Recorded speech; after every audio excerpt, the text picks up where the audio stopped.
Hello. और आप सबका वेलकम है साइंस ट्रेन पर।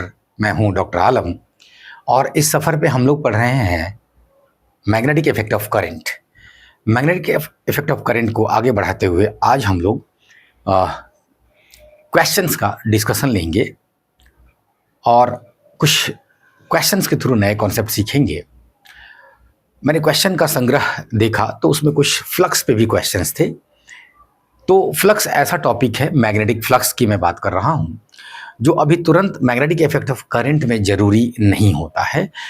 इनफैक्ट वो अगला चैप्टर जो मैग्नेटिज्म इन मैटर है उसमें भी इतना जरूरी नहीं होता है जितना कि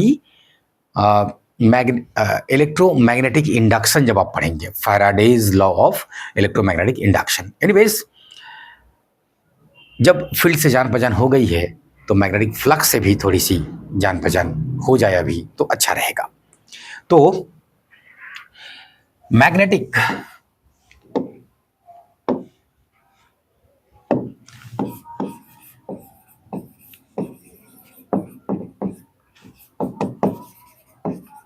फ्लक्स, मैग्नेटिक फ्लक्स, अगर कहीं पर मैग्नेटिक फील्ड में के अंदर हम किसी एरिया को इमेजिन करें या कोई ऐसा लूप लाए जिसका एरिया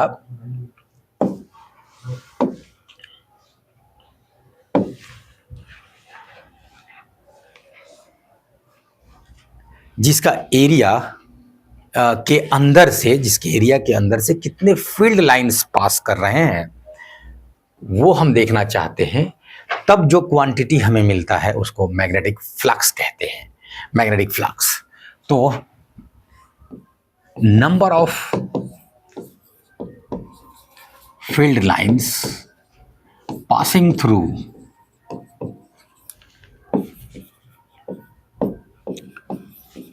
एन एरिया। अब देखिए, ये लिखने को हम लोग लिख देते हैं number of field lines passing through an area, लेकिन ध्यान रखिएगा ये जो फील्ड लाइंस है ये इमेजिनरी है, ये आपकी मर्जी है जितना बना सकते हैं, ठीक है ना। तो आप कहेंगे तो फिर ये तो कन्फ्यूजन वाली बात हो गई। तो ये सच है, आपसे पूछा नहीं जाएगा फील्ड लाइन को गिन के बताइए, ठीक है ना। हाँ, फील्ड लाइंस में क्या है, कंपेयर किया जा सकता है। एक जगह फील्ड लाइंस बना के फिर दूसरी जगह फील्ड लाइंस बना के अब पूछा जाएगा यहाँ पे कितना फील्ड है, यहाँ पे कितना, कंपेयर। तो यहाँ पे भी, यहाँ पे कितना फ्लक्स है, यहाँ पे कितना फ्लक्स है, ये पूछा जा सकता है। एनीवेज, आपसे जो पूछा जाता है वो ये है कि मैथमेटिकली जो फ्लक्स है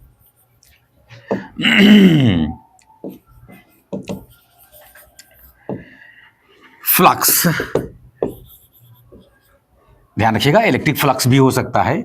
अभी हम सीधे फ्लक्स बोलते रहेंगे और आने वाले चैप्टर्स में तो आपको फ्लक्स का मतलब मैग्नेटिक फ्लक्स समझना है। Phi is defined as dot product of b field, magnetic field और एरिया वेक्टर, ठीक। तो आप देख सकते हैं कि ये बी ए कॉस फाई, अच्छा फ्लक्स को फाई से दिखा दिए तो वहां पे कॉस थीटा लिख दीजिए।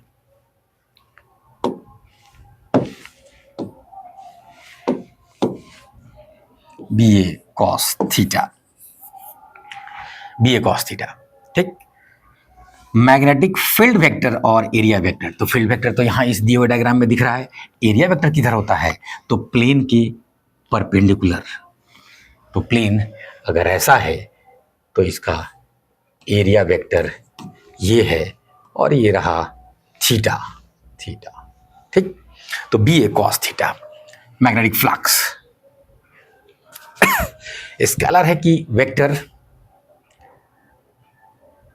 दिख रहा है ना।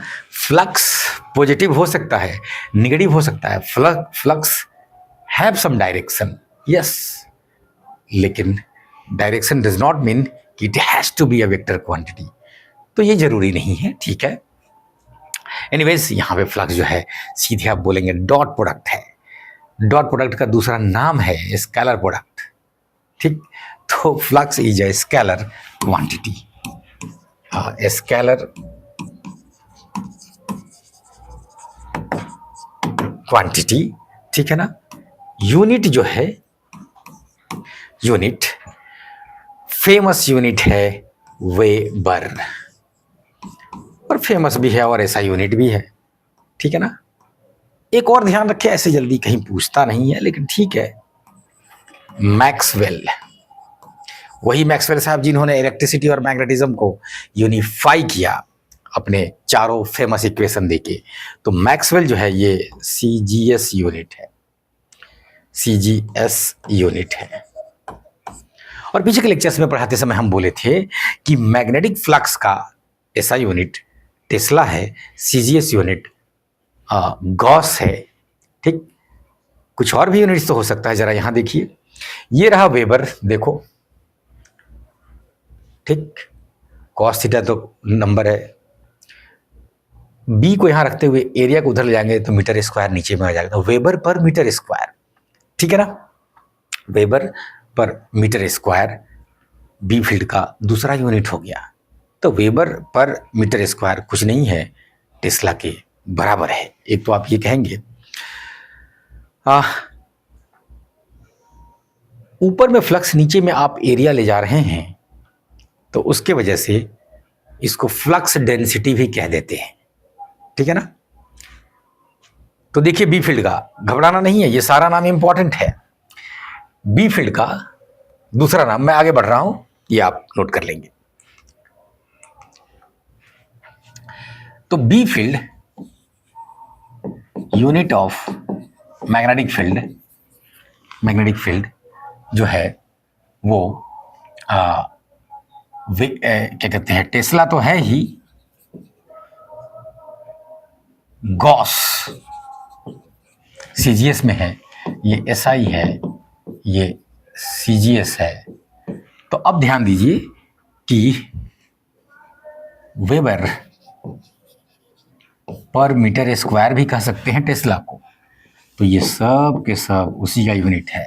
अब आगे ना देखिए, इसको फ्लक्स डेंसिटी कह देते हैं, तो ठीक है बाबा, फ्लक्स डेंसिटी, एक मिनट, ये यूनिट हो जाएगा, तो ये नाम हो जाएगा बी फील्ड का दूसरा, इसलिए यहां लिखना ठीक नहीं है, उसको इधर उठा के लाइए। बी फील्ड का दूसरा नाम फ्लक्स डेंसिटी भी होगा। बहुत इंपॉर्टेंट बात चल रही है, यहीं पे जो तीसरा नाम आपको मिलेगा उसको अभी दिमाग में बैठा लीजिएगा, क्वेश्चन में जम के बस वही नाम लिखा रहेगा, आप मत ये सोच लीजिएगा कि आप कुछ और निकालने जा रहे हैं। Magnetic induction,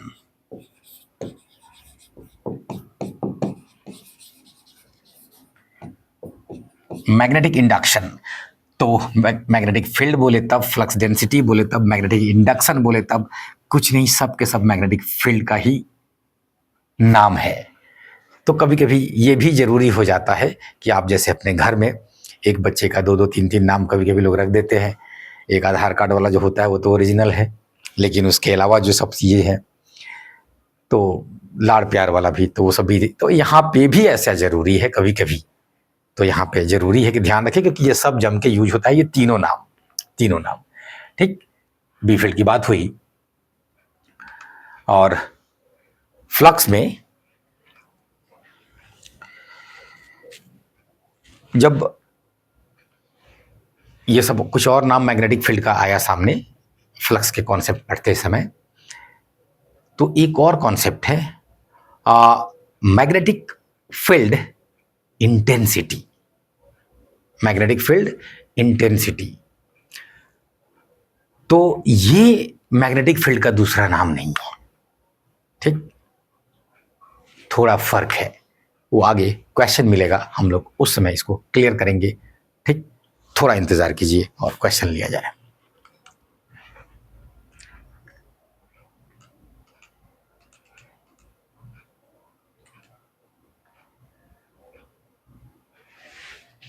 to join the telegram link आप स्कैन करें और ज्वाइन करें डाउट एंड डिस्कशंस और कुछ other important NEET related updates के लिए। पहला क्वेश्चन है, स्ट्रेंथ जो होता है मैग्नेटिक फील्ड का, हाँ, स्ट्रेट करंट कैरिंग वायर से, ठीक है ना, वो आर दूरी पे बी है तो r/2 पे, ये बच्चों वाली सवाल हो गई। आप जानते हैं मैग्नेटिक फील्ड का जो स्ट्रेट वायर से है वो μ0/4π2I/r है। तो बेसिकली आप स्ट्रेट वायर का लिए कहे तब, या किसी सर्कुलर करंट कैरिंग लूप के लिए कहे तब, बी फील्ड इनवर्सली प्रोपोर्शनल है आर की। ठीक है ना। तो आपने आर को किया आधा तो बी फील्ड हो जाएगा 2 गुना। आगे बढ़ते हैं, कुछ सीखने वाली बात होगी, वहां पे थोड़ा देर तक रुकेंगे। The magnetic field produced at the centre of A current carrying, देख लीजिए अभी अभी बात हुई है, इनवर्सली प्रोपोर्शनल होगा आर के, सर्किल है तब भी।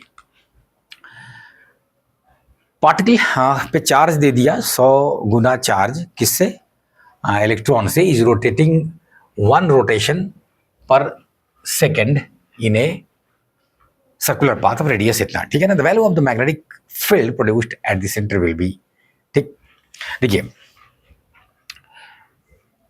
सर्कल में जा रहा है, रेडियस है, तो आप जानते हैं सर्किल के लिए v बराबर μ0I/2r होता है। ठीक, बस अब करंट यहां निकालना है, बाकी सब दे रखा है।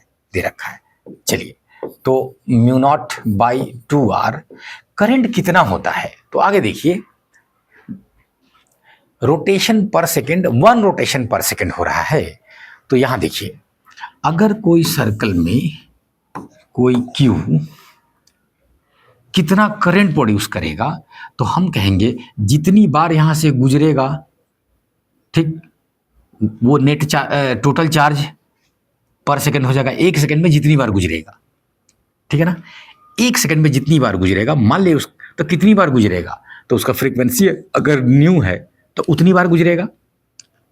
अरे जितना नंबर ऑफ साइकिल्स पर सेकेंड को क्या कहते हैं? फ्रीक्वेंसी। तो उतनी बार गुजरेगा और 4 से कर देंगे मल्टीप्लाई, तो इतनी बार गुजरेगा 1 सेकेंड में, तो चार्ज बाई टाइम हो जाएगा और ये करंट हो जाएगा। क्लियर? तो बाई 1 है, ये तो लिखना जरूरी नहीं है, इसलिए ये बात ध्यान रखिए कि I बराबर न्यू इंटू क्यू होगा। अगर इलेक्ट्रॉन होता तो यहाँ पे इलेक्ट्रॉन ई लिख देते हैं हम लोग, इलेक्ट्रॉन के लिए सिंबल यूज करते हैं छोटा वाला ई, तो न्यू ई हो जाता। तो आइए यहाँ पे, तो फ्रीक्वेंसी 1 ही दे रहा है, थोड़ी देर में यहाँ 1 रोटेशन पर सेकेंड है, तो फ्रीक्वेंसी 1 ही हो जाएगा। चार्ज कितना दे रहा है? तो चार्ज दे रहा है 100 टाइम्स चार्ज ऑफ इलेक्ट्रॉन। ठीक है ना। चलिए, अब वैल्यू डालना शुरू कीजिए। क्या μ0 रहने दे रहा है? ऑप्शन में देखिए, हाँ रहने दे रहा है, तो μ0 को रहने दीजिए। ये देखिए, न्यू का वैल्यू 1, इधर 100, इधर 1.6 इंटू 10⁻⁻19 कूलम्ब होता है, जानते हैं आप। नीचे 2 इंटू 0.8, ये 0.8 जानबूझ के दिया है क्योंकि आप इससे 2 को मल्टीप्लाई करेंगे तो 1.6 आएगा और ये 1.6 कट जाएगा, तो ये बेसिकली μ0 गुना 10⁻19 में से 2 गया -17 टेस्ला।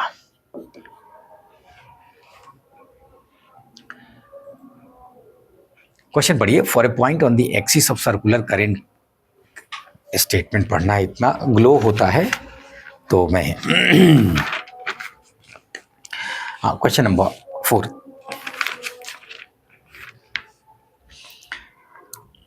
असर्शन है कि for a point on the axis of a circular coil current carrying current, magnetic field is maximum eight the centre of the coil. बिल्कुल सही बात है, जैसे जैसे दूर जाएंगे आते जाएगा, ठीक है, वो घटते जाएगा। Magnetic field is inversely proportional to the distance of point from the circular coil. Circular coil के लिए अगर इनका रेडियस r है और x दूरी पे ले रहे हैं मैग्नेटिक फील्ड रेडियस r है, तो मैग्नेटिक फील्ड μ0/2 I रेडियस का square divided by radius square, distance square और 3/2।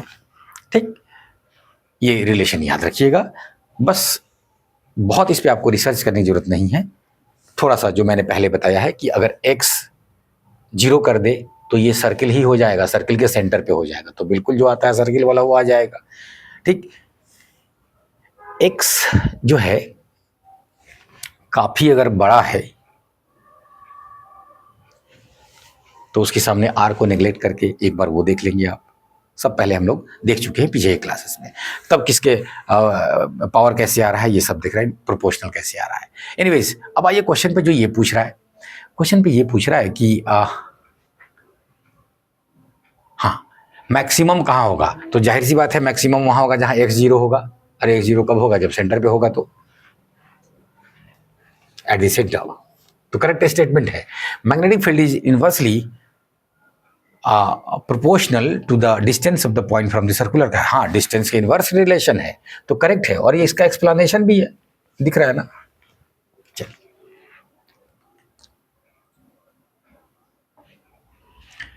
आइए, फिगर में दो सेमी सर्कल है और दो स्ट्रेट है, उसकी वजह से सेंटर पे पूछ रहा होगा। देख लीजिए, there are two semi circle radii R1 and R2।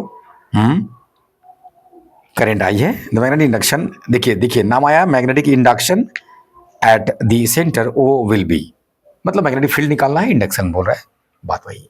चलिए, तो आप कहेंगे हम क्या करेंगे कि B1 B2 B3 सबके वजह से सबका कुछ नाम दे दे, और तब देखिए कि बारी बारी से कौन एक दूसरे को सपोर्ट कर रहा है तो प्लस कर देंगे, और अपोज कर रहा है तो माइनस कर देंगे। तो सबसे पहले ये देखिए, ये स्ट्रेट पार्ट और ये स्ट्रेट पार्ट इसके लाइन पर ही आ रहा है, और स्ट्रेट लाइन के उसी लाइन पर आप लेंगे तो फील्ड जीरो होता है। तो ये भी जीरो है, ये भी जीरो, मतलब सिर्फ सर्किल वाला आने जा रहा है। अब सर्किल वाला में क्या है कि ये जो बड़ा वाला सर्किल है वो कहेगा अंदर, कहेगा ना, तो दूसरा वाला सर्किल भी आपको देख लेना है, चूंकि करंट कंटिन्यूअस देख लीजिएगा वो भी अंदर ही हो जाएगा। अब पकड़े, जो राइट हैंड थंब रूल सिखाया हमने, यहाँ पे करंट का डायरेक्शन में अंगूठा, तो ये अंदर, इसकी वजह से भी अंदर, तो दोनों प्लस होने जा रहा है, दोनों प्लस होने जा रहा है। ठीक, तो आइए बी नेट जो होगा यहाँ पे हमने बोलिए B2, हम लोगों ने जो माना है नाम दिया है B2 और B4। चलिए, B2 सेमी सर्कल है तो म्यू नॉट I बाई 2, और उसका रेडियस है R1 1/2 सेमी सर्किल है, अब plus mu naught I by 2 R2 1/2, mu naught I by 4 1/R1 plus 1/R2।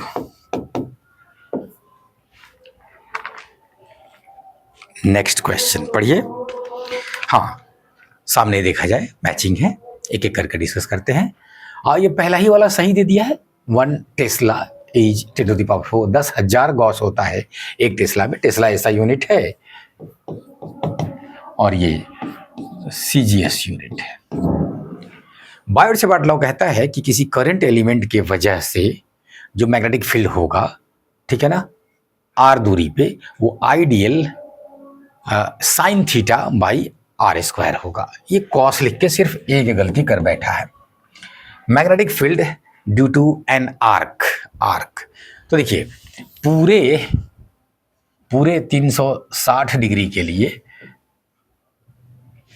Mu naught I by 2R था, तो थीटा के लिए थीटा बाई 360 रेडियन की भाषा में, या थीटा बाई 2 पाई, ये डिग्री के भाषा में, और ये रेडियन के भाषा में, सॉरी, ठीक है। तो देख लीजिए, ये म्यू नॉट I बाई, हाँ ये A मतलब वही रेडियस ले लीजिए। तो पहले तो ये पाई कहाँ से ला दिया यहाँ, एक मिनट, अगर ये पाई में दे रहा है थोड़ी देर के लिए, मान लीजिए कि ये पाई लाया है, हो सकता है कि रेडियन वाला पाई लाया हो, इनको लिखना चाहिए था वैसे, क्योंकि थीटा किस में आप एक्सप्रेस कर रहे हैं। फिर आप कहेंगे कि सर जब नहीं लिखा है तो SI में ले लीजिए ना, तो SI में रेडियन होता है, ठीक है, ले लेते हैं। तो अगर इसको आप यहाँ देखिए, अगर आप इसको इससे मल्टीप्लाई करें, इसकी जगह पे अब ये उठा के ले आए, तो क्या हो जाएगा, म्यू नॉट I थीटा, और नीचे में 4R पाई, 4R मतलब 4 पाई R, ठीक है ना, 4 पाई R। तो ये होने जा रहा है, ये दिया है क्या, नहीं, ऊपर में तो म्यू नॉट I थीटा दे रखा है, नीचे में पाई R दे रहा है, वो नहीं चलेगा, 4 छोड़ रखा है उसने, केवल यहाँ पे अगर ये 4 दे देता तो ये करेक्ट हो जाता।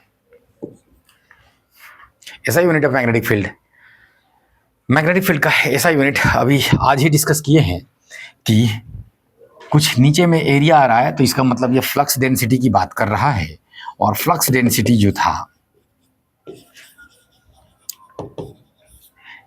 ये या तो वेबर पर मीटर स्क्वायर कहना होगा, या सीजीएस में आपको फ्लक्स का यूनिट है मैक्सवेल, और तब नीचे में सेंटीमीटर स्क्वायर कहना होगा। ठीक है ना, ऐसा unit of magnetic field Maxwell पर क्या कहते हैं मैक्सवेल पर सेंटीमीटर स्क्वायर। तो ये सीजीएस है और ये एसआई है। तो ये यूनिट सही दे रहा है, ये बस ये लिख दिया है एसआई इसीलिए गलत हो गया। सीजीएस लिखता तो ये सही हो जाता। बढ़ा जाए आगे। अगले क्वेश्चन में करंट है दे रखा है 0.1 ampere circulates around the coil 100 turns and having a radius of इतना। The magnetic field set up at the centre of the coil is, ये आप आसानी से बना लेंगे, ये कोई बड़ी बात नहीं है। आप जानते हैं एक सर्किल के लिए mu naught I by 2r है, तो n के लिए n से मल्टीप्लाई कर देंगे और कुछ नहीं। सारा वैल्यू दे रहा है, आप वैल्यू को इसमें डालेंगे और निकालेंगे, कुछ नहीं। म्यू नॉट का वैल्यू भी अलग से ये दे रहा है, हालांकि वो नहीं देता तो भी चलता, क्योंकि you have to remember that. ठीक,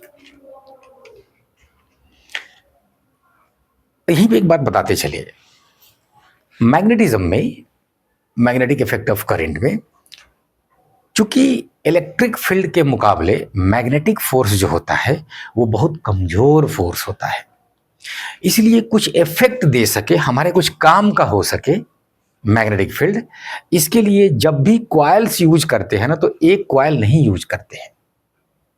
ठीक, मल्टीपल कॉइल्स को एक साथ लपेटे रहते हैं ताकि सब मिलके एक इतना इफेक्ट देता है जो हमारे काम का हो सके। ठीक, आप सब लोग जरूर देखे होंगे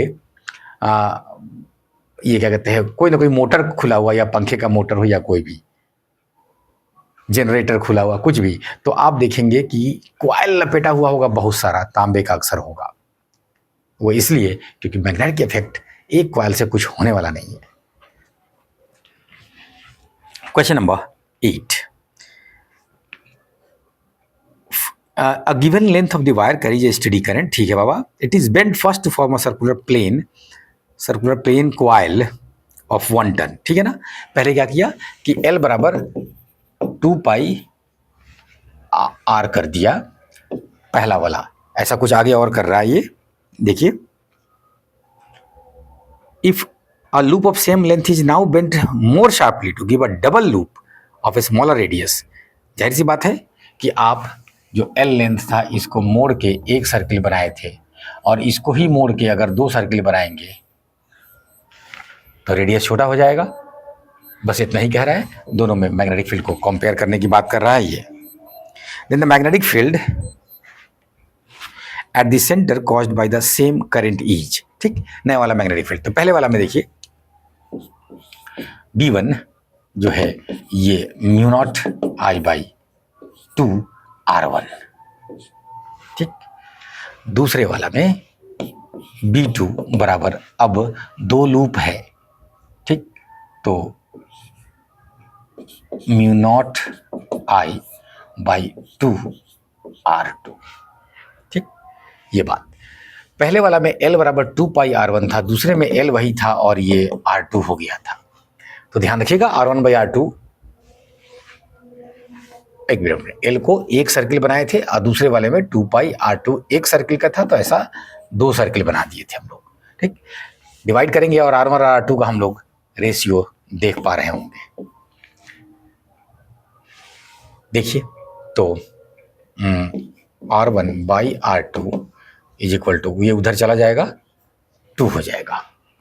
तो बेसिकली आधा हो जा रहा है रेडियस अगर आप 2 बना रहे हैं तो।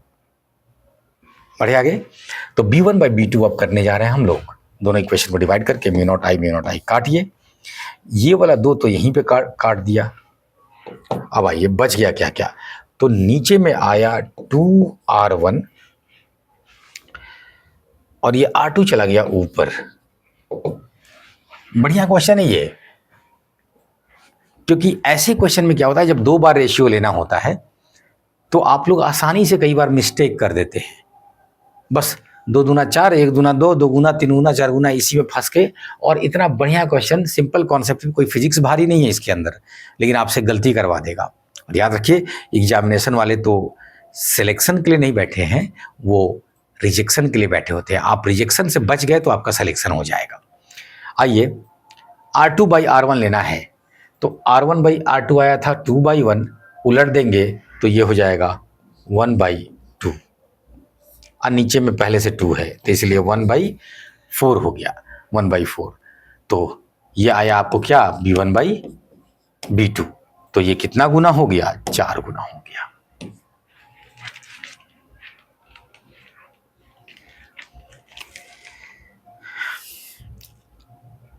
The observation point lies along the length of the current element. हाँ, मैग्नेटिक फील्ड इज 0। बहुत बढ़िया। ये तो पहले से कह रहे हैं कि अगर आप इसी लाइन पर लेंगे आगे या पीछे तो यहाँ भी मैग्नेटिक फील्ड 0 और यहाँ भी मैग्नेटिक फील्ड 0, क्योंकि क्रॉस प्रोडक्ट 0 हो जाएगा। बायोट-सावर्ट लॉ से आइडियल क्रॉस R लेंगे और R वेक्टर उधर ही और करंट भी उधर ही, तो 0 डिग्री या 180 डिग्री पे साइन 0 होता है। ओके, तो ये कारण है उसका, ध्यान रखिए। तो ये स्टेटमेंट है और कारण कहीं दूसरे में है कि नहीं, ये देख लीजिए। Magnetic field close to current element is 0। ये तो सीधे गलत बात हो गया। क्लोज टू करंट एलिमेंट का मतलब यहाँ वाली बात कर रहा है, तो यहाँ का भी कैसे 0 हो जाएगा? यहाँ पे तो ठीक ठाक होगा, जितना क्लोज आइएगा उतना मजबूत होगा, ठीक। तो यहाँ पे 0 थोड़ी होगा, यहाँ पे तो होगा ना भाई। तो ये गलत स्टेटमेंट हो गया। आर्क है और π/2 at the centre, arc radius r, an arc of a circle of radius r subtends an angle π/2, 90 degree at the center. It carries current I, magnetic field at the center। कुछ नहीं, पूरे circle के लिए mu naught I/2r है, ये पूरे circle के लिए है। आप 1/4 सर्किल ले रहे हैं तो इसको मल्टीप्लाई कर देंगे, जो आएगा वो आंसर हो जाएगा।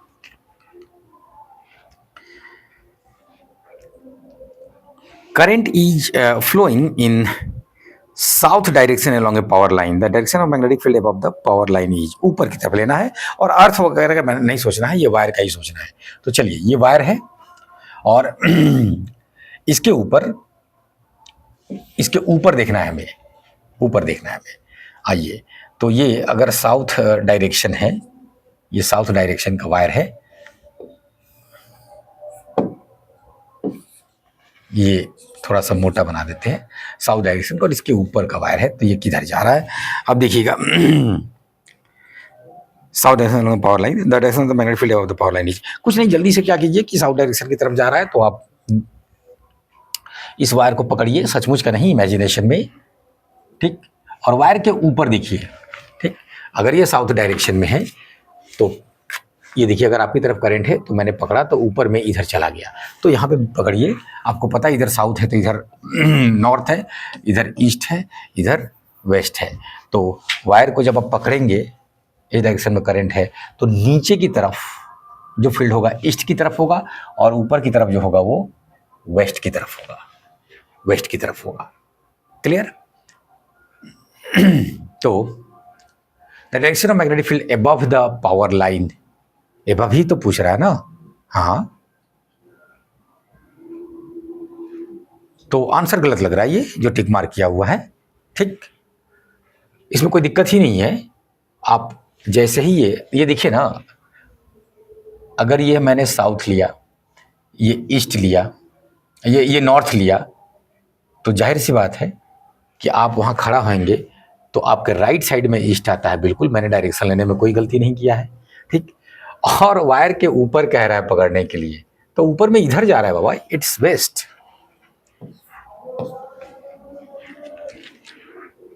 वायर के नीचे ईस्ट होगा।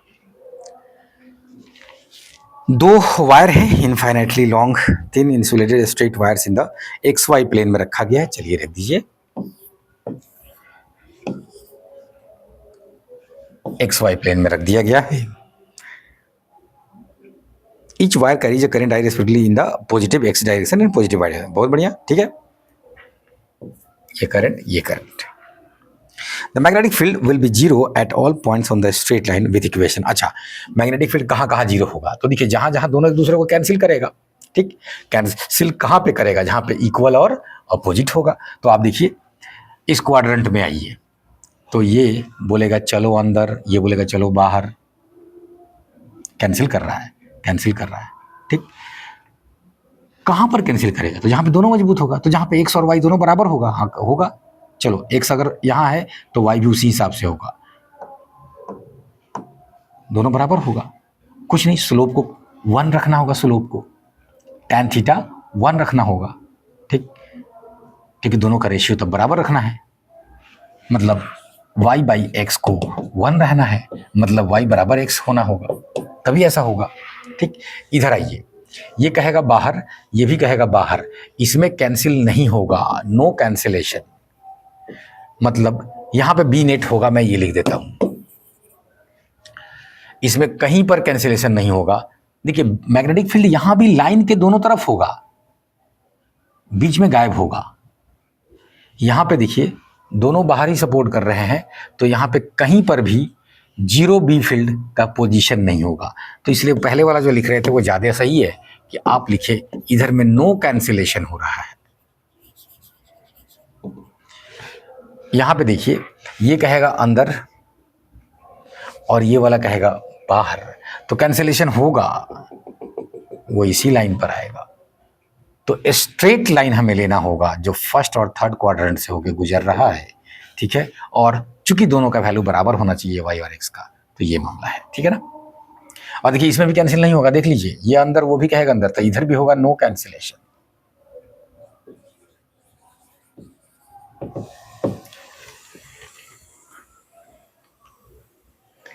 इस तरह से नीचे एक बार फिर से question number 13, circular loop carrying current lies in x y plane. ठीक है, बहुत बढ़िया। हैविंग मैग्नेटिक फ्लक्स, अच्छा एक्स वाई प्लेन में रख दिए हैं, और centre at origin having magnetic flux is negative axis नहीं, इन निगेटिव लिखना चाहिए इनको। ठीक है,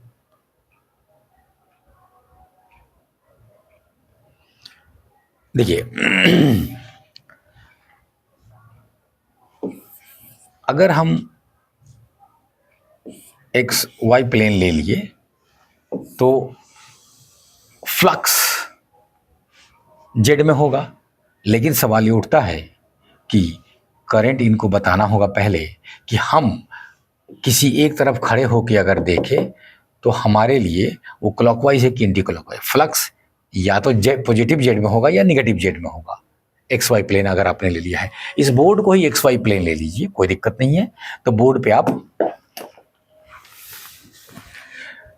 एक्स वाई प्लेन में बोर्ड पे ही आप सर्कल रख दिए, तो जाहिर सी बात है फ्लक्स जेड डायरेक्शन में होगा इनके वजह से।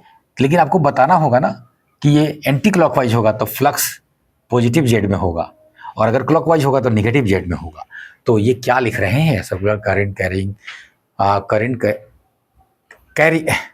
Circular loop carrying current lies in x y plane with its centre at the origin, उसमें कोई दिक्कत नहीं, having a magnetic flux in negative z axis. ठीक है ना, ये हमको नहीं पता है, आपको बताना पड़ेगा कि करंट किधर है। Magnetic flux direction is independent of the direction of current in the conductor ना, उस पर डिपेंडेंट है ना कि आप कैसे कर रहे हैं, कैसे कर रहे हैं। तो इसलिए हम नहीं बोल सकते हैं, हम नहीं बोल सकते हैं पहले से कि वो निगेटिव है कि ये है। इनको बोलना चाहिए था कि क्लॉकवाइज या एंटी क्लॉकवाइज, ये कहीं नहीं बोल रहे हैं, नहीं बोल रहे हैं। और कुछ मिसप्रिंट हो सकता है कि यहाँ पे इंग्लिश देखिए गड़बड़ है, इज निगेटिव जेड एक्सिस, अरे जेड एक्सिस थोड़ी ही फ्लक्स है, जेड एक्सिस की तरफ होता है ना। एनीवेज कुछ नहीं लिखा है, तो ये भी गलत, ये भी गलत। हाँ, ऐसा कोई ऑप्शन है क्या? ऐसा ऑप्शन नहीं है, इसका मतलब कुछ मिसप्रिंट है, ध्यान रखिए ये दोनों गलत है।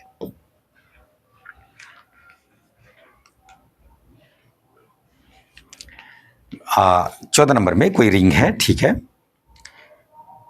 प्रोपोर्शनल टू, ये आज ही पढ़ाए हैं, अभी पीछे के क्वेश्चंस में हम लोग देखे हैं कि रिंग के एक्सिस पे कितना लेना है, और वो दिख रहा होगा कि वो μ0/2, इसने प्रोपोर्शनल पूछा है तो कांस्टेंट को भगा दिया है, और नीचे में 100² ऊपर स्क्वायर। ठीक है, question number 15, magnetic field intensity आ गया, फील्ड इंटेंसिटी ध्यान रखिए, magnetic field intensity magnetic field नहीं है। और यहीं पे एक बहुत अच्छी बात आपको बताते चले कि इलेक्ट्रिक फील्ड इंटेंसिटी, अगर बोले इलेक्ट्रिक फील्ड इंटेंसिटी, तो वो इलेक्ट्रिक फील्ड ही है। ठीक, थोड़ा सा आपको गुस्सा आ रहा होगा कि क्या ये लोग करता है, ये सब थोड़ा यूनिफाई नहीं कर सकता, एक जैसा एक बराबर नाम हम सब, ये गड़बड़ी है। इलेक्ट्रिक फील्ड इंटेंसिटी बोले तो इलेक्ट्रिक फील्ड का ही दूसरा नाम है, लेकिन मैग्नेटिक फील्ड इंटेंसिटी बोले तो ये मैग्नेटिक फील्ड नहीं है, ये अलग है। हाँ, उससे रिलेटेड है, वो अलग बात है, लेकिन ये अलग कंसेप्ट है। क्या है जरा पहले देखा जाए। मैग्नेटिक फील्ड इंटेंसिटी जो है, इसको कैपिटल एच से दिखाते हैं, और ये जो है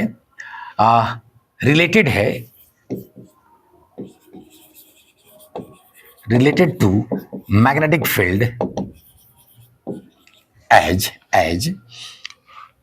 B is equal to mu naught, mu h लिखिए, कोई मीडियम है तो उसके लिए परमिएबिलिटी, अगर फ्री स्पेस है ये मीडियम के लिए हो गया, और ये फ्री स्पेस के लिए हो गया। अब कुछ भी कहे, मतलब यहाँ पे एच के बगल में परमिएबिलिटी लाना है। ठीक, ये फ्री स्पेस के लिए हो गया, ठीक है ना, ये आप याद रखेंगे। अब देखिए, जितने भी, जब आप मैग्नेटिक फील्ड कहीं पर लेते हैं तो आप देख रहे होंगे कि सब जगह कांस्टेंट कुछ आ रहा था, म्यू नॉट बाई 4 पाई, और फ्री स्पेस की अब बात करते रहेंगे, बार बार मीडियम पे अभी नहीं जाएंगे, मीडियम अगले चैप्टर में। एनीवेज, तो उसमें म्यू नॉट आ रहा था। अब एच जब लिखेंगे तो वो बी बाई म्यू नॉट आएगा। देखिए, देयरफॉर एच बराबर बी बाई म्यू नॉट। आप कहेंगे सर इसी को कहने याद करवा दिए है, नहीं, ये याद कीजिए, थोड़ा कुछ और काम का है, अगले चैप्टर में आपको समझ में आएगा कि ऐसे याद रखना ज्यादा अच्छा है। एनीवेज, अब आपका जो इनके नाम देने पे गुस्सा है थोड़ा सा वो शांत हो जाएगा। कैसे, ये देखिए, बी फील्ड कितना होगा किसी मटेरियल के अंदर या स्पेस में, उसका परमिएबिलिटी तय करेगा। जो मैग्नेटिक फील्ड इंटेंसिटी है, चूंकि आपने बी फील्ड को डिवाइड कर दिया है परमिएबिलिटी से, तो परमिएबिलिटी कट जाएगा। मतलब ये जो एच है, ये आपका इमेजिनेशन है कि मटेरियल कुछ डिस्टर्ब ना करता, मटेरियल से हमको कोई मतलब नहीं रहता, तो मैग्नेटिक फील्ड इतना होता, तो ये इंडिपेंडेंट ऑफ द मीडियम हो गया। Magnetic field intensity is independent of the medium. ठीक, क्योंकि आपने परमिएबिलिटी का कहानी खत्म कर दिया। तो परमिएबिलिटी का कहानी खत्म करके वहां के फील्ड को विजुअलाइज करने के लिए मैग्नेटिक फील्ड इंटेंसिटी का कॉन्सेप्ट लाया गया है। ये ऐसा नहीं है कि बस आपको परेशान करने के लिए लाया गया, लेकिन खैर नाम कुछ और रखा जा सकता था ताकि आप वहां से कंफ्यूज नहीं हो, व्हाटएवर।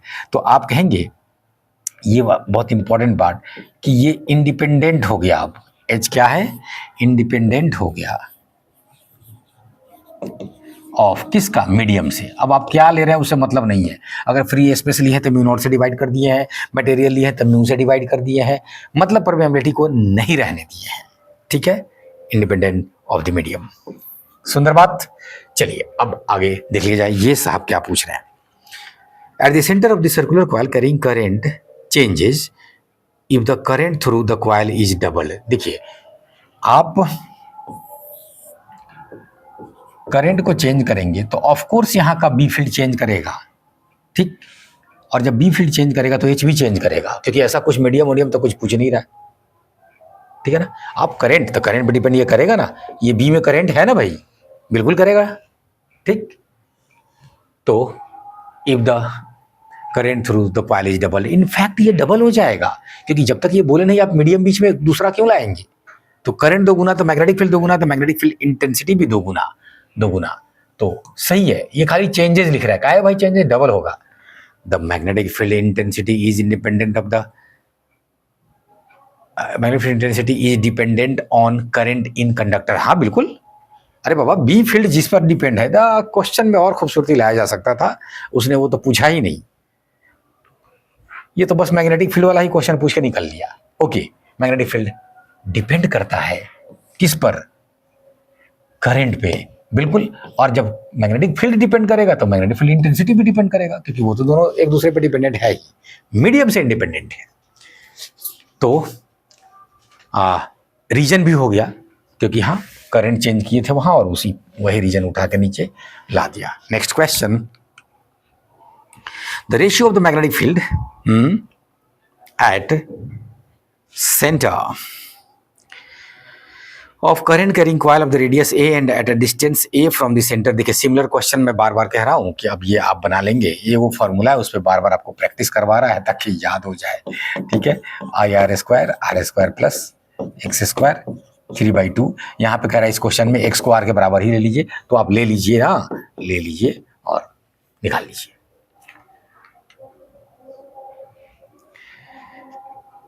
सर्कुलर एक बार फिर से करंट कैरिंग कॉइल है, radius r, the distance from the centre of the coil on the axis of the coil but the magnetic induction is, अब लीजिए ये कोई बात हुआ, ठीक, 1/8 of the value at the centre of the coil, ठीक है ना। तो आप जानते हैं कि सेंटर पे जो होता है वो μ0I/2r हो जाएगा, और वहां का जो है वो b/8 लेना है, ठीक, और वहां का होता है μ0/2I/r², और नीचे में r² प्लस x², 3/2, ठीक। दोनों को डिवाइड कीजिए,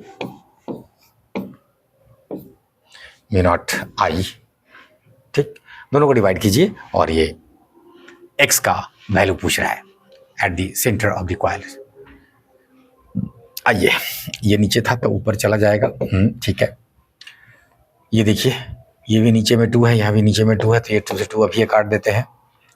अब आइए r नीचे, फिर r², ये नीचे रह जाएगा, क्लियर। और इधर तो कुछ बचा नहीं, अब ये वाला ऊपर चला जाएगा।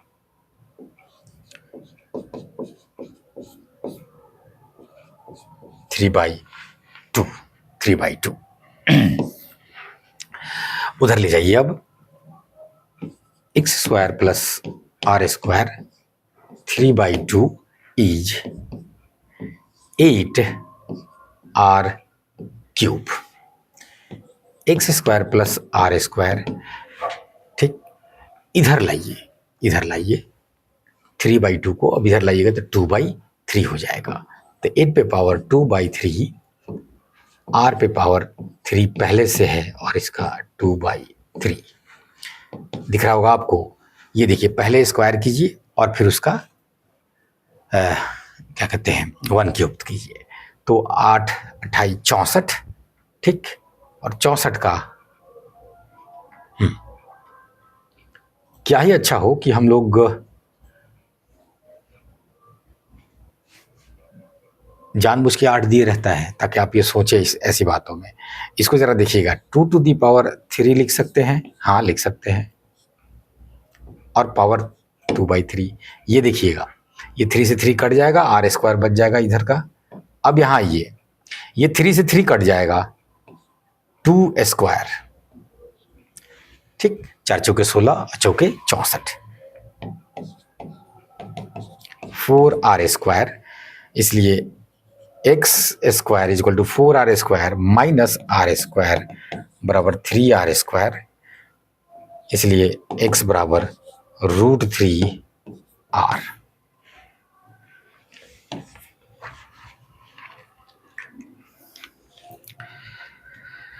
Magnetic field is not associated with a stationary charge. बिल्कुल सही बात है, क्योंकि स्टेशनरी चार्ज मैग्नेटिक फील्ड पैदा ही नहीं करता है। कारण ये है, ठीक, मैग्नेटिक फील्ड तभी प्रोड्यूस होगा जब चार्ज चलेगा, रुका हुआ चार्ज केवल इलेक्ट्रिक फील्ड पैदा करेगा।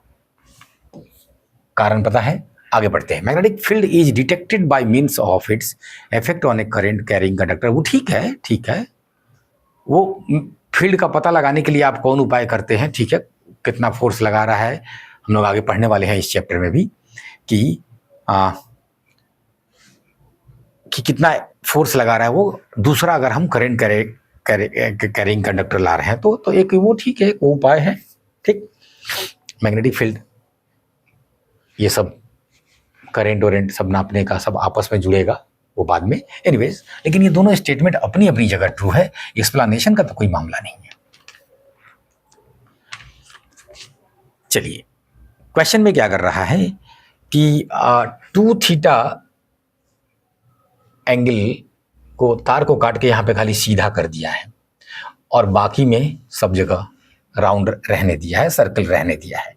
एनीवेज, अगर ये 2 थीटा है तो बचा हुआ एंगल कितना हो जाएगा, तो कहिएगा 2 पाई माइनस 2 थीटा। क्लियर? क्योंकि बचा हुआ एंगल का जरूरत पड़ेगा हमको जब मैग्नेटिक फील्ड देखेंगे तो। एनीवेज, जब भी ऐसे क्वेश्चन बनाए तो आप तुरंत ध्यान दें कि अपोजिट तो नहीं है दोनों में से कोई, तो यहाँ पे दोनों सपोर्ट करेंगे सर्किल की वजह से। देखिए, पकड़िए अंदर, ये वायर की वजह से पकड़िए वायर को, और वहां अंदर, ठीक है ना, दोनों एक दूसरे को सपोर्ट करेंगे। तो हम पूछ रहा है कि नेट बी फील्ड बताइए सेंटर पे, तो बी जो सेंटर पे आएगा वो B1 प्लस B2 हो जाएगा, B1 प्लस B2 हो जाएगा। B1 जो होगा वो सर्किल की वजह से mu naught I by 2R कर देते हैं सर्किल की वजह से, और कितना है तो कहिएगा एंगल है 2 थीटा डिवाइडेड बाई 2 पाई हो जाएगा। रेडियन में करेंगे क्योंकि यहाँ डिग्री वगैरह कहीं दिख नहीं रहा है उस तरह का, ठीक, तो ये रहने देंगे, तो ये B1 हो जाएगा। अब प्लस B2 इस वायर की वजह से यहाँ पे देखना है हमें, ठीक है। तो ध्यान दीजिए, ये वाली बात पे ध्यान दीजिएगा तो आपको मोशन इन वन डायमेंशन में डिस्टेंस डिस्प्लेसमेंट समझने में मदद मिलेगा कि यहाँ से यहाँ तक अगर आते तो वो आर्क का लेंथ तो तुरंत थीटा बराबर L बाई आर से आप निकाल लेते, लेकिन स्ट्रेट लाइन से जोड़ेंगे उसको डिस्प्लेसमेंट कहते हैं, ठीक है ना। तो अगर आपको याद हो तो इस तरह से एंगल जो भी तय कीजिएगा उसके लिए displacement 2R sine theta by 2 आता था। यहाँ पे थीटा खुद ही 2 थीटा है, इसलिए 2 से 2 कट जाएगा, ध्यान रखिएगा, ठीक है ना। एक तो ये इसका सीधे आप यूज कीजिए तब, और नहीं तो वो इसको निकालने में बहुत टाइम नहीं लगेगा कि आप कहेंगे कि ये तो रेडियस है, हाँ है, और अगर यहाँ से यहाँ तक पूरा लेंथ हमको देखना है तो ये x है, तो ये भी x मान ले, तो आधा आधा है दोनों, ठीक है, बहुत बढ़िया। 2 थीटा पूरा एंगल है तो थीटा इधर थीटा इधर, ठीक। ये देखिए x बराबर हो जाएगा r साइन थीटा, और पूरा यहाँ से यहाँ तक 2R साइन थीटा, ठीक, 2R साइन थीटा। तो यहाँ पे हमें पता चल गया कि जो ये वायर का लेंथ है ये 2x जो आया ये 2R साइन थीटा आया, ठीक है ना। R साइन थीटा जोड़ दीजिए 2R साइन थीटा, बहुत बढ़िया। तो आइए उस वायर के वजह से आप मैग्नेटिक फील्ड लिखेंगे तो आप कहेंगे mu naught by 4 pi I by इससे दूरी, अब बताइए वायर से वहां की दूरी क्या होगी। तो अगर x था r साइन थीटा तो ये हो जाएगा r cos थीटा, और ब्रैकेट में क्या लिखना था हमको, साइन फाई 1 साइन फाई 2, तो दोनों तो बराबर है, तो फाई 1 भी थीटा ये भी थीटा, तो इसलिए sine theta plus sine theta, बहुत बढ़िया। तो फिजिक्स यहाँ पे खत्म हुआ इसका। अब कैलकुलेशन पार्ट में जल्दी जल्दी कीजिए। कई बार ऐसे में देखिए तेजी से देखा कीजिए ये कॉमन क्या ले रहा है सब में, तो देखिए नहीं, फटाक से कॉमन सब में mu naught I by 2 pi r लिया है, हम लोग भी वही लेने जा रहे हैं, mu naught I by 2 pi r. ध्यान दीजिए, ये 2 से 2 कट गया, नीचे में 2 पाई आर था वो बाहर ले चाहिए, तो नीचे में कुछ अब यहाँ बचा नहीं, ठीक, तो ये 1 बचा, ठीक, कॉमन लेने जा रहे थे हम लोग, म्यू नॉट I बाई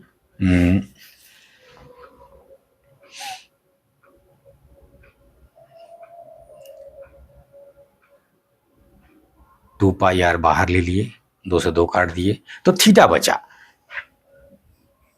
अरे वो तो बचले है ना भाई। यहां देखिए mu naught I by 4 pi r है, आपने 2 पाई आर बाहर ले लिया है, तो नीचे अभी 2 बचा हुआ है, 2 बचा हुआ है, ठीक।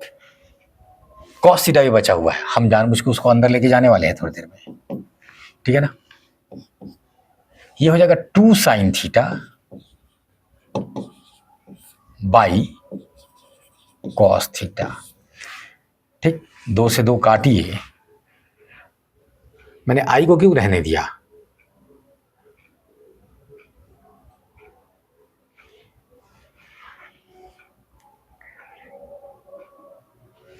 कहीं तो कुछ मिस हो रहा है। आहा, ये सर्किल जो का जो एंगल है, जो सर्किल का एंगल है वो तो ये है ना, निकाल के बैठे हुए हम लोग यहां नहीं डाले।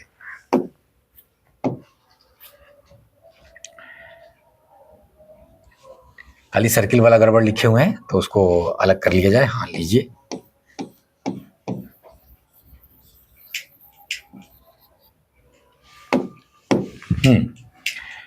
सर्किल का जो एंगल है वो तो बचा हुआ उधर है ना, तो म्यू नॉट बाई 4 पाई, ठीक। सर्किल के फॉर्मूला पे सीधे आपको सिखाए हुए हैं कि एक सर्किल का पूरा पहले लिख दीजिए mu naught I by 2r, और जितना एंगल है डिवाइडेड बाई 2 पाई। एंगल कितना है 2 pi minus 2 theta divided by 2 पाई। ये सर्किल का एंगल है, ये सर्किल का एंगल है, ठीक है। तो अब काटिए और कॉमन लीजिए, आ जाएगा। एंगल हम लोग गलत ले रहे थे पहले। चलिए चलिए लिखिए। तो mu naught I by 2 pi r common लेने के लिए कहा इन्होंने, तो ले लेते हैं mu naught I by 2 pi r. 2 pi r यहाँ पे क्या कीजिए कि एक बार और इसको आगे ले जाइए, mu naught I by 2r, और यहाँ 2 पाई मतलब 1 माइनस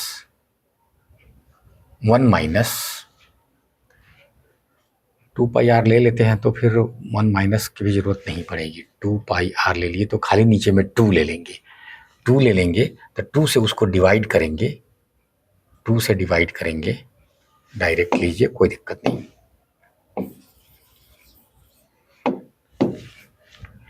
2 पाई आर बाहर ले लीजिए तो 2 बच गया है, 2 से उसको डिवाइड कीजिए तो पाई बच गया, माइनस फिर 2 से डिवाइड कीजिए तो थीटा बच गया, थीटा बच गया, और बाकी इसको उठा लाइए यहाँ।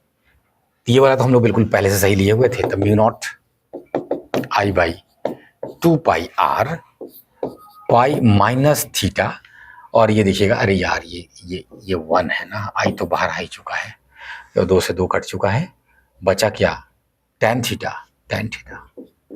वाह रे भाई, तो बिल्कुल ही अलग ही क्वेश्चन था, इस तरह का रिजल्ट आया है। पाई minus theta plus tan theta, तो दिया हुआ आंसर बिल्कुल सही है। ये बच्चों वाला सवाल है, हम आगे बढ़ जाते हैं, ठीक है ना। पूरे सर्किल के लिए अभी पढ़ा रहे हैं, और ये 3/4 ऑफ द सर्किल लिया है, तो आप 3/4 से मल्टीप्लाई कर दीजिए, तुरंत आंसर पे पहुंचेंगे। क्वेश्चन नंबर 21, 2 कंसेंट्रिक कॉइल है और सब में दोनों में 10-10 टर्न है, ठीक है, इन द सेम प्लेन। बहुत बढ़िया, ठीक। चलिए, तो ये 10 वाला हो गया। दे रेडियाई आर 2 सेंटीमीटर 4 सेंटीमीटर, ठीक है ना। एक बाहर में हो गया, बहुत बढ़िया। दे कैरी इतना करंट है इन अपोजिट डायरेक्शन। अब देखिए, अगर सेम डायरेक्शन में होता तो दोनों सपोर्ट करता, दोनों का निकालते जोड़ देते। यहाँ तो अपोजिट डायरेक्शन में हो गया, तो अपोज करेगा तो एक जीतेगा दूसरा हारेगा, मतलब घटाएंगे आप, तो किस में से घटाएंगे? डेफिनेटली छोटा वाला भारी पड़ेगा, क्योंकि उसके पास में है वो पॉइंट। मैग्नेटिक फील्ड, अरे इन वेबर पर मीटर स्क्वायर समझ गया ना, मतलब Tesla he eight the centre each. Okay, चलिए लिखा जाए। तो एक उल्टा, ध्यान रखिए, 2 सेंटीमीटर वाला जो छोटा वाला है उसमें 0.2 है करंट, और जो बड़ा वाला है उसमें 0.3 करंट है। इन अपोजिट डायरेक्शन है, बहुत बढ़िया। और रेडियस एक का 2 सेंटीमीटर। ध्यान रखिए, ये ऐसा यूनिट में बोल रहा है, तो इसलिए ये 2 सेंटीमीटर है और ये 4 सेंटीमीटर है। ध्यान रखेंगे उसको डालते समय रिजल्ट्स में। आइए, तो बी नेट बराबर हो जाएगा B1 माइनस B2। B1 जो है वो आप कहेंगे mu naught NI, N number of turns, capital N से दिखाई, छोटा n what ever, mu naught I by 2 R1। Clear? Okay. Minus mu naught N तो इसका भी वही है, ठीक। यहाँ पे I1 है तो ये I2 है, divided by 2 R2। Mu naught N, ध्यान दीजिए ऑप्शन में म्यू नॉट रहने दिया है, आपको वैल्यू डालने की जरूरत नहीं है, N बाई 2, और अंदर में आया I1 by R1 minus I2 by R2। Mu naught N का वैल्यू 10 है, नीचे में 2, I1 जो है वो 0.2 divided by 2 into 10 to the power -2, minus 0.3 divided by 4 into 10 to the power -2। ये 10 -2 को बाहर ले लीजिए, ठीक। तो ये देखिए पहले से 5 म्यू नॉट था और 10 -2 को हमने बाहर ले लिया। अब ये देखिए ये 0.1 हो गया, ठीक, माइनस ये देखिए पॉइंट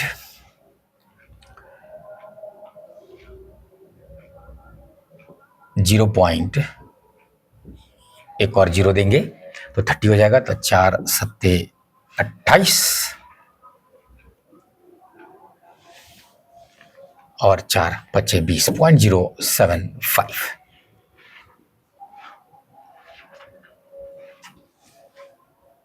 ठीक है, 10।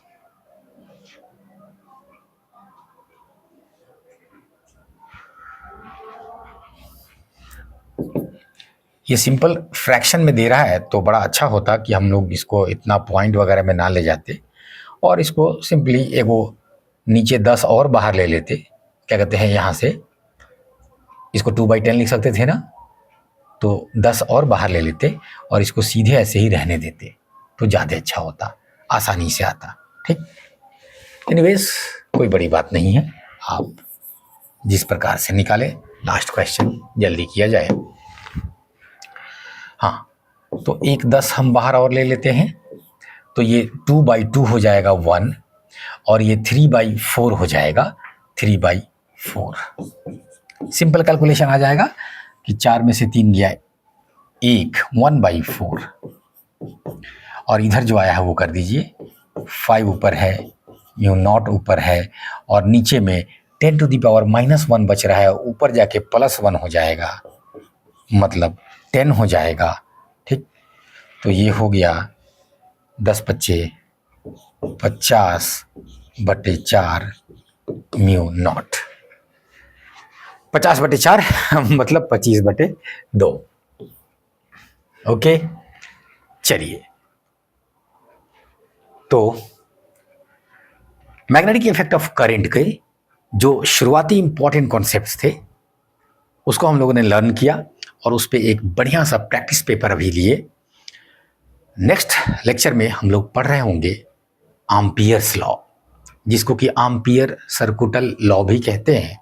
ठीक, और फिर उसका सिग्निफिकेंस देखेंगे, थोड़ी सी चर्चा मैक्सवेल इक्वेशंस की भी करेंगे और कॉन्सेप्ट को आगे बढ़ाएंगे। अभी रुकते हैं, मिलते हैं अगले क्लास में। Thank you.